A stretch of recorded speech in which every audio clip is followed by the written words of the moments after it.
தமிழ்நாடு மீனவர்கள் இலங்கை கடற்படையால் கைது செய்யப்படுவதை தடுக்க வேண்டும் என்று இந்த மீனவர் பிரச்சினை தொடர்பாக பிரதமருக்கு முதல்வர் கடிதம் எழுதியிருக்கிறார். இது தொடர்பான விவரங்களோடு இணைகிறார் சிறப்பு செய்தியாளர் பாண்டியராஜன். பாண்டியராஜன், என்னென்ன விஷயத்தெல்லாம் குறிப்பிட்டு இந்த கடிதம் எழுதப்பட்டிருக்கு?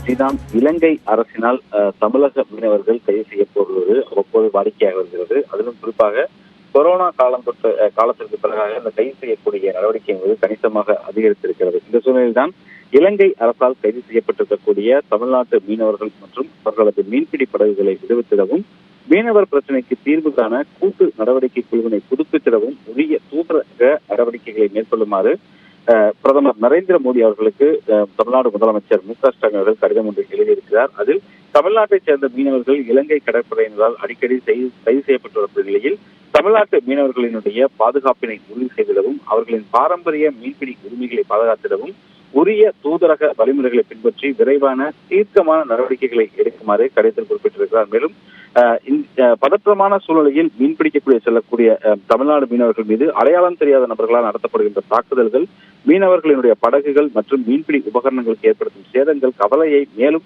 அதிகரித்துள்ளதை சுட்டிக்காட்டியிருக்கக்கூடிய முதலமைச்சர், இது போன்ற செயல்கள் மீனவர்களினுடைய உயிருக்கு ஆபத்தை விளைவிப்பதுடன் மீனவர்களுக்கு பொருளாதார பாதிப்புகளை அதிகரித்துள்ளதாக தனது கடிதத்தில் குறிப்பிட்டிருக்கிறார். எனவே பறிமுதல் செய்யப்பட்டு நாட்டுடைமையாக்கப்பட்டிருக்கக்கூடிய இந்திய மீன்பிடி படகுகளை திரும்ப பெற்றிடவும், படகுகளை உடனடியாக விடுவித்திடவும் ஏதுவாக மேற்படி சட்டத்தில் இருக்கக்கூடிய உரிய திருத்தங்களை மேற்கொள்ள இலங்கை அரசை வலியுறுத்த வேண்டும் என்று முதலமைச்சர் தனது கடிதத்தில் கேட்டுக் கொண்டிருக்கிறார்.